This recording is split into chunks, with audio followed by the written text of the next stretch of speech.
All right, what is going on, LBHT crew? Obviously, this isn't our normal setup, but as you guys are waking up and hearing the news, there was a trade that happened overnight involving my Brooklyn Nets. So, we'll break that down. Kevin Durant was traded to the Phoenix Suns for quite a bit. Was it a good haul? We'll break that down in a second. But let's get to the trade. The trade was Kevin Durant for Jae Crowder, Mikal Bridges, Cam Johnson, 4 unprotected first round picks, and a pick swap, I believe, in 2028. So the picks, not bad, right? They're spread out. So 2023, 2025, 2027, and 2029. And I believe the pick swap is in 2028. So that's that could be significant. We don't know in today's NBA what teams are going to do down the road. The Suns are obviously trying to make that championship push and be all in right now. So their roster is stacked, right? They're going to have Kevin Durant.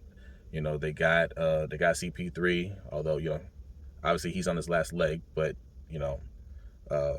he's still contributing. They got Devin Booker. They got DeAndre Ayton. All right, so they got some firepower there. So they're all in right now. Now CP3 will probably retire after this year, so he'll be gone. Kevin Durant probably has a few more years left of high quality basketball left to play, but he's getting up there in age as well.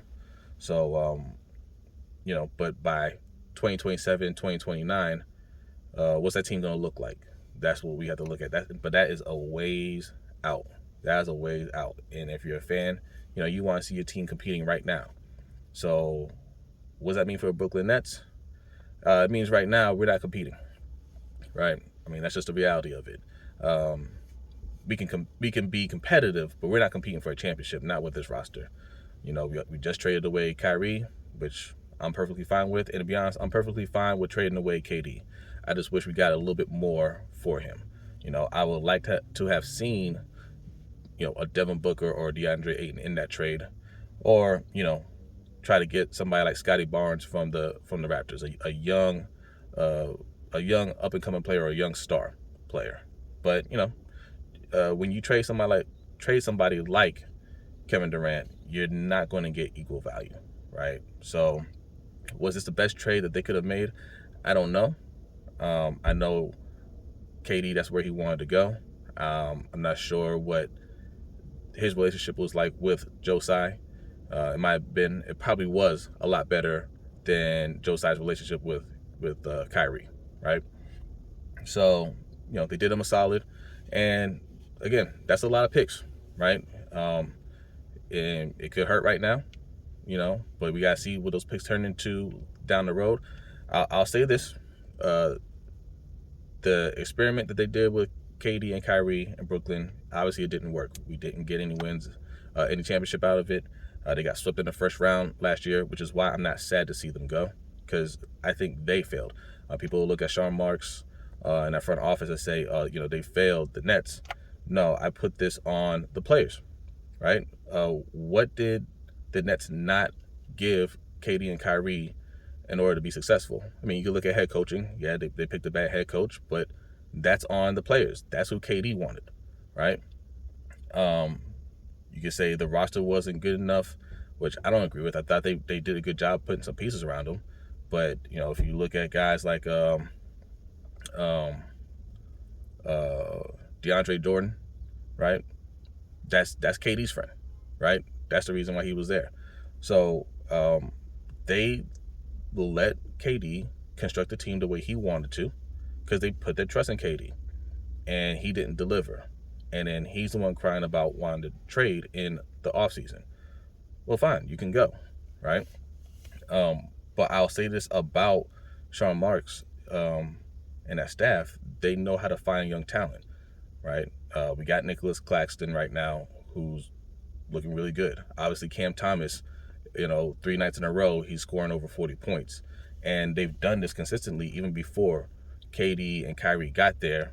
They're fine gems, little gems here and there, with lower picks, lower first round picks, second round picks, D-League type players. They know how to find that talent. So getting extra first round picks, even this year, even for their lower picks, I think they will be able to build this team up with young talent. But when will they be able to compete for a championship? That's what it means. That's what it comes down to in the end. Are they going to do that anytime soon? Hard to say. But with the roster that they have right now, it doesn't look good.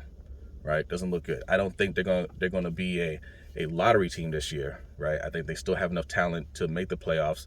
Right now I believe we're third or fourth in the East. I don't really see us dropping out of the playoff spot. Even if we drop down 6th, 7th, or 8th, we won't be out of the playoffs. So, still competing. We gotta see what these young guys look like. I don't know. Ben Simmons, that's another person that we have to see what happens with him. It's still early. Maybe they try to trade him. That's going to be tough. He hasn't looked good.